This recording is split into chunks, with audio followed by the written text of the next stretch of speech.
তাদউ মান আদবারা ওয়া তাওয়াল্লা ওয়া জামাআ ফাআওয়া ইন্নাল ইনসানা খুলিকা হালুআ। ওই আগুন তাদেরকে ডাকতে থাকবে, এদিকে আসো। আগুন নিজেই বলবে, তারা যাইতে চাইবে না। ফেরেশতারা তাদেরকে ধরে ধরে ধাক্কা দিয়ে আগুনে ফালাবে, ওইখান থেকে আবার চলে আসবে। আল্লাহ সুবহানাহু ওয়া তাআলা বলবেন, তার পায়ে শিকল বাঁধো, তার মাজায় শিকল বাঁধো, তার গলায় শিকল বাঁধো।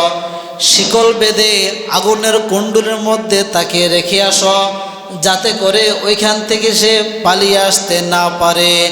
আগুন ডাকতে থাকবে মানুষদেরকে, এইভাবে আগুনে নিক্ষেপ করবে। এইভাবে অনন্তকাল পর্যন্ত জাহান্নামের আগুন হাসরের মাঠ থেকে জ্বলা শুরু হয়ে যাবে।